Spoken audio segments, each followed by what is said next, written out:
نحمده ونصلي على رسوله الكريم أما بعد. أعوذ بالله من الشيطان الرجيم. بسم الله الرحمن الرحيم. وذكر فإن الذكرى تنفع المؤمنين. صدق الله العظيم. وقال النبي صلى الله عليه وسلم بلغوا عني ولو آية أو كما قال عليه الصلاة والسلام. قوت عشق سے ہر پست کو بالا کر دے، قوت عشق سے ہر پست کو بالا کر دے، دہر میں اسم محمد سے اجالا کر دے، دہر میں اسم محمد سے اجالا کر دے۔ میرے محترم سامعین و ناظرین اور پیارے عزیز مسلمان بھائیوں، آج میں آپ حضرات کے سامنے اولاد کی تعلیم و تربیت کے بارے میں کچھ پیش کرنا چاہتا ہوں۔ یہ تو اللہ تبارک و تعالیٰ کا یہ دستور اور قانون رہا ہے کہ جب سے دنیا بنی ہے تب سے لے کر آج تک اللہ تعالیٰ نے انسانوں پر بے شمار انعامات کیے ہیں، بے شمار نعمتیں عطا کی ہے جن کو ہم شمار نہیں کر سکتے، گن نہیں سکتے۔ اللہ تعالیٰ فرماتے ہیں کہ وَإِن تَعُدُّوا نِعْمَةَ اللَّهِ لَا تُحْصُوهَا، کہ اگر تم اللہ کی نعمتوں کو شمار کرنا چاہو گے تو تم اس کو شمار نہیں کر سکتے، تم اس کو گن نہیں سکتے۔ لیکن ان نعمتوں میں سے ایک عظیم نعمت اولاد کی نعمت ہے، ایک عظیم نعمت اولاد کی نعمت ہے، کیونکہ دنیا کی ساری چیزیں ختم ہو جاتی ہے، زمین جائیداد اور جو زیورات، یہ ساری چیزیں انسان کے جانے کے بعد ختم ہو جاتا ہے، لیکن اولاد کی ایسی نعمت ہے جو انسان کے جانے کے بعد بھی یہ نعمت جو ہے باقی رہنے والی ہے۔ تو ان تمام چیزوں سے زیادہ اس کی حفاظت کرنے کی ضرورت ہے، اور اللہ تبارک و تعالیٰ نے اپنی کتاب قرآن کریم میں بھی اولاد کی تعلیم و تربیت کے بارے میں ارشاد فرمایا ہے۔ اسی طرح آقا صلی اللہ علیہ وسلم نے بھی اولاد کی تعلیم و تربیت پر زور دیا ہے، اور آپ نے ارشاد فرمایا مروا اولادکم بالصلاۃ، کہ اپنے اولاد کو نماز کا حکم دو، اور جب وہ 7 سال کے ہو جائے اور اگر وہ نماز چھوڑے تو ان کو اس پر جو ہے ڈانٹو ڈپٹو، ان کو ہلکا پھلکا مارو بھی۔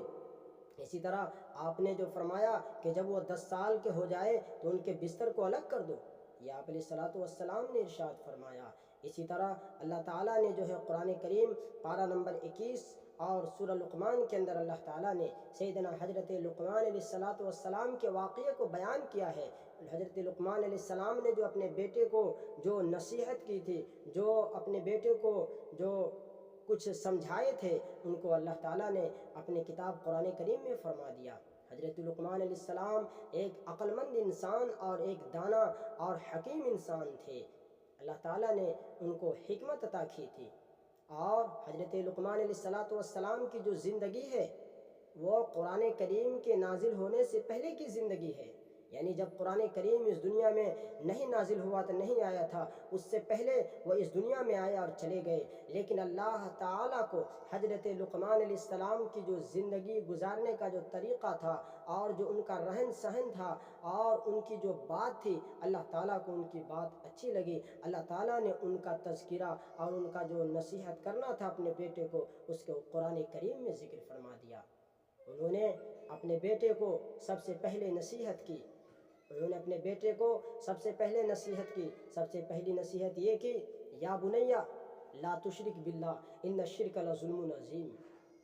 حضرت لقمان علیہ السلام نے فرمایا یا بنیا لا تشرک باللہ ان الشرک لظلم عظیم، کہ اے میرے بیٹے تم شرک کبھی نہ کرنا، تم اللہ تعالیٰ کی عبادت میں کسی کو شریک نہ کرنا، ان الشرک لظلم عظیم، کیونکہ یہ جو شرک ہے یہ سب سے بڑا گناہ ہے، سب سے بڑا ظلم ہے۔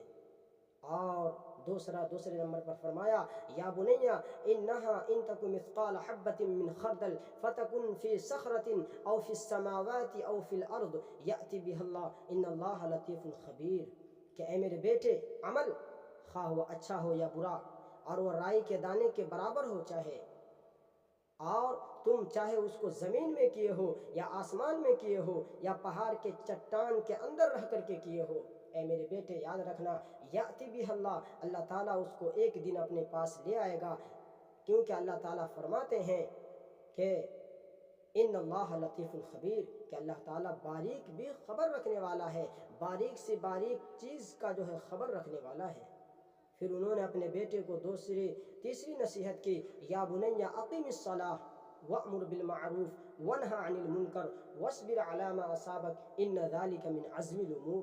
کہ اے میرے بیٹے تم نماز قائم کرنا، جب تم نے اللہ کو مان لیا تو اب اللہ کو پہچانتے رکھنا، اللہ کو یاد رکھنا، اور وہ یاد نماز ہے۔ پھر فرمایا ونہی عن المنکر واصبر علی ما اصابک، اے میرے بیٹے اس دنیا میں جو ہے اچھائی کا حکم کرتے رہنا اور برائی سے روکے رکھنا، اور جب تم اچھائی کا حکم دو گے اور برائی سے روکو گے تو تمہیں کچھ سہنا بھی پڑے گا، واصبر علی ما اصابک، اور جب اس پہ تم صبر کرنا، ان ذالک من عزم الامور، کیونکہ یہ ہمت والے کاموں میں سے ہے۔ انہوں نے اپنے بیٹے کو یہ تیسری نصیحت۔ اب چوتھی نصیحت کی اپنے بیٹے کو، اے میرے بیٹے ولا تصعر خدک للناس ولا تمشی فی الارض مرحا، کہ اے میرے بیٹے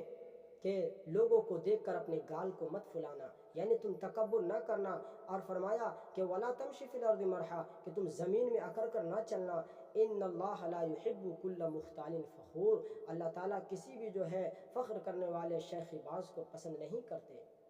پھر انہوں نے اپنے جو پانچویں نصیحت کی کہ اے میرے بیٹے واقصد فی مشیک واغضض من صوتک ان انکر الاصوات لصوت الحمیر،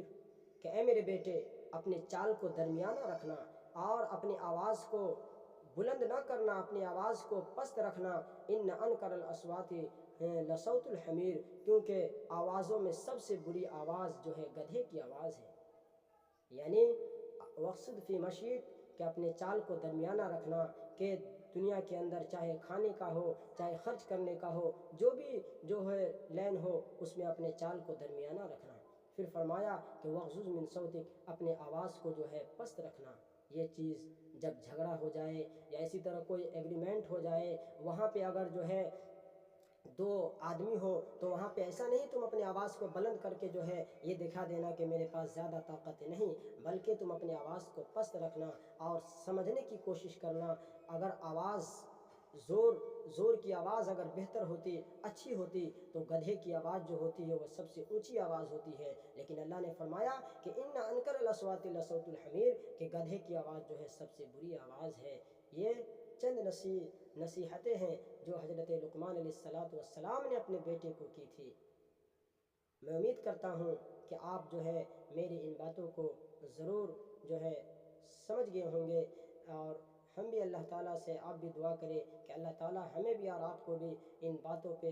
عمل کرنے کی اور زندگی میں لانے کی توفیق دے۔ وآخر دعوانا ان الحمد للہ رب العالمین۔